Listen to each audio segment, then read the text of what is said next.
তত্ত্বাবধায়ক সরকারের মাননীয় প্রধান ডক্টর মোহাম্মদ ইউনূস, উনি আমাদের বাংলাদেশের অন্যতম গর্ব অহংকার এবং আন্তর্জাতিকভাবে উনি প্রচণ্ড গ্রহণযোগ্য। এই সমসাময়িক পরিস্থিতিতে তার মতো নেতৃত্ব প্রয়োজন ছিল এবং তিনি গ্রহণ করেছেন। এই জন্য আমি তাকে সাধুবাদ জানাচ্ছি, ধন্যবাদ জানাচ্ছি।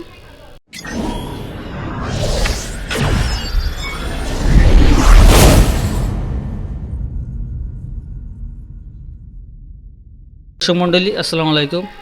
রাত দিন টিভির পক্ষ থেকে সবাইকে শুভেচ্ছা, স্বাগতম। আমরা আজকে কথা বলবো খুলনা মহানগর বিএনপির যুগ্ম আহ্বায়ক কাজী মাহমুদ আলীর সাথে। গতকালকে প্রধান উপদেষ্টা বাংলাদেশের ডক্টর ইউনূস সাহেব উনি ভাষণে বলেছে যে জনগণ যতদিন চাবে ততদিন তারা ক্ষমতা থাকবে এবং জনগণ যখন চাবে না তারা ক্ষমতা ছেড়ে দেবে, ছেড়ে চলে যাবে। এটা সম্পূর্ণ জনগণের উপর নির্ভর করছে। এখন এই বিষয়টা আসলে আপনি কিভাবে মূল্যায়ন করছেন, আমরা এই বিষয়টাই জানতে চাচ্ছি। গতকালকে ওনার যে বক্তব্যটা আপনি যেটা প্রশ্ন করলেন যে জনগণ যতদিন চাবেন ততদিন উনার কতদিন ক্ষমতা থাকবে সেটা জনতার উপর নির্ভর করছে। এই বক্তব্যটাকে হচ্ছে বিভিন্নভাবে দেখা যায়। আমার ব্যক্তিগত দীর্ঘ 4 দশকের বেশি রাজনৈতিক অভিজ্ঞতা থেকে আমি বলতে পারি যে বক্তব্যটা আরও পরিষ্কার করলে মনে বেশি ভালো হতো। উনি এই বক্তব্যের মাধ্যমে বলটা রাজনীতিবিদদের কোর্টে, রাজনৈতিক সংগঠনের কোর্টে উনি দিয়ে দিলেন।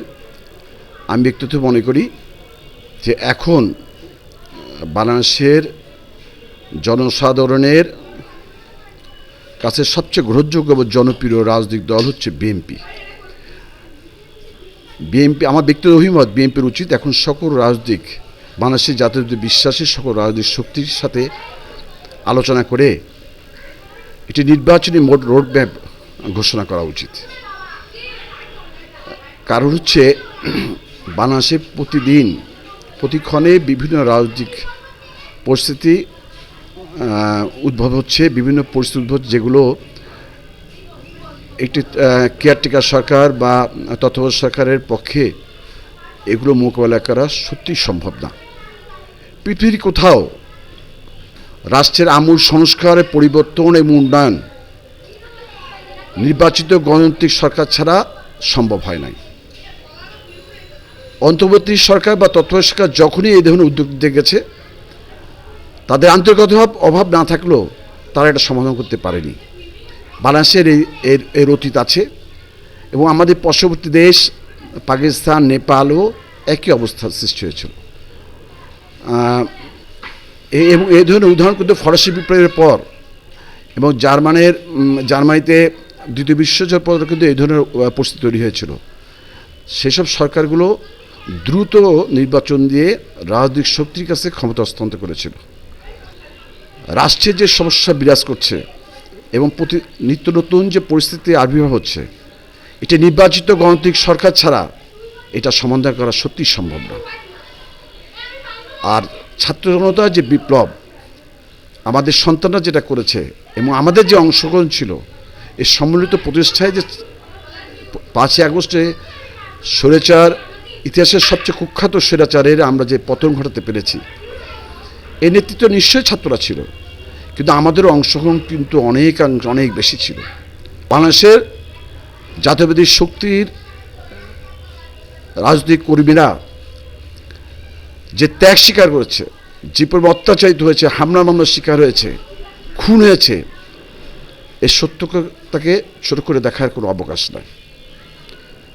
ছাত্র জনতা হচ্ছে আমরা, আমাদের অংশগ্রহণ আর ছাত্রদের নেতৃত্বের কারণেই কিন্তু 5ই আগস্ট বিপ্লব সংঘটিত হয়েছে। আমি মনে করি আমাদের ছাত্রদের অবশ্যই আমরা সাধুবাদ জানাচ্ছি এবং সেট করি। পৃথিবীর সকল বিপ্লব কিন্তু ছাত্র জনতা যুবকের নেতৃত্বে হয়েছে। রাষ্ট্রীয় সংস্কার উদ্ভূতের বিভিন্ন পরিস্থিতি মোকাবেলার জন্য আমার ব্যক্তিগত মত, বিএনপির এখনই দ্রুত জাতীয় সংলাপ থেকে নির্বাচনী মোড ঘোষণা করা উচিত। প্রতি বিপ্লব হওয়ার কোনো সম্ভাবনা আপনি দেখছেন কিনা এই মুহূর্তে? আপনার কাছে কি মনে হয় যে প্রতিদিন এই যে আনসার বাহিনী, আমরা দেখেছি যে আনসার বাহিনীরা তারা বিভিন্ন দাবি দেওয়া নিয়ে আসছে, তারপরে আজকে রিক্সা শ্রমিক, ভ্যান চালকরা তারাও আমরা ঢাকায় দেখেছি তারা একটা দাবি নিয়ে আসছে। এখন মানে একটা দাবির একটা চলতেছে এখন, যে সবাই তো আবার দাবির মৌসুম চলতেছে আর কি, যেটা বলি আমরা যে দাবির মৌসুম চলতেছে। তা আসলে এটা কি প্রতি বিপ্লব হওয়ার কোনো লক্ষণ বা এতে কারা ইন্ধন দিচ্ছে? আপনার কি মনে হয় বিষয়গুলো? বিপ্লবী প্রতি বিপ্লবের সম্ভাবনা থাকে এবং প্রতি বিপ্লব সংগঠিত হয়। বাংলাদেশেও তার অবস্থা প্রতি বিপ্লবের বিভিন্ন প্রচেষ্টা হয়েছে, ছাত্র জনতা সমৃদ্ধর কারণে সেটা প্রতিহত করতে আমরা পেরেছি। আমরা রাজনৈতিক কর্মী হিসেবে মনে করি যে এই ধরনের প্রতি বিপ্লব এবং চরম দুর্নীতিবাজ, স্বীকৃত খুনি এবং যারা প্রশাসনের পেশাদারিত্ব বিনষ্ট করেছে তাদের বিরুদ্ধে সরকারের গ্রেপ্তার এবং আইনি ব্যবস্থা গ্রহণ করাটা এখন সরকারের প্রথম এজেন্ডা উচিত বলে আমি ব্যক্তিগত মনে করি। সংস্কার যেটা হচ্ছে আপনারা উদ্যোগে, কিন্তু এগুলো রাজনৈতিক শক্তি খাতে ছেড়ে দেওয়া, এটা সবচেয়ে ভালো হবে। আমি তৎপর সরকারের সফলতা কামনা করছি এবং দুর্নীতিবাজ, খুনি এবং ষড়যন্ত্রকারীদের দ্রুত গ্রেপ্তার দাবি যাচ্ছি।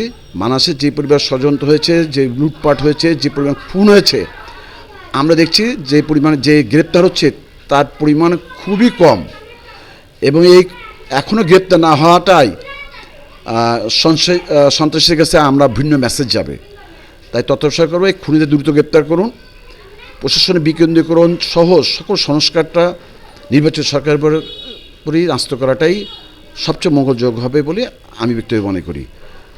আমার মনে হয় যে যুব শক্তি, ছাত্রদের শক্তি এবং রাজনৈতিক শক্তি সম্মিলিতভাবেই আমরা বাংলাদেশে এগিয়ে নিয়ে যেতে পারবো বলে আমি দৃঢ়ভাবে বিশ্বাস করি।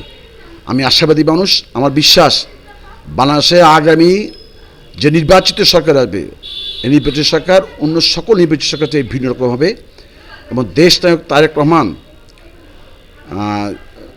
যে রাষ্ট্রীয় মেরামতের যে রূপরেখা অনেক আগেই উনি ঘোষণা করেছিলেন, সেইভাবেই যদি রাষ্ট্র পরিচালিত হয়, আগামীতে নির্বাচিত সরকার করে, আমরা নতুন বাংলাদেশ দেখতে পাবো।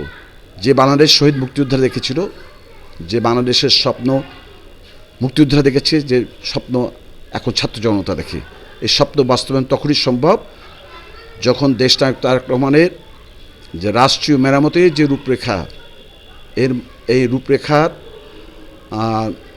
ভিতর দিয়েই যখন রাষ্ট্রীয় পরিবর্তন করা সম্ভব হবে। আমি আবারও আপনাদের কাছে অনুরোধ জানাবো, দ্রুত বাংলাদেশের যে সার্বিক যে পরিস্থিতি বিরাজ করছে এবং প্রতিদিন যে বিভিন্ন রকম সমস্যা উদ্ভব হচ্ছে, এটা রাজনৈতিক সরকার ছাড়া, এটা নির্বাচিত সরকার ছাড়া এই সমস্যার সমাধান করা সম্ভব না।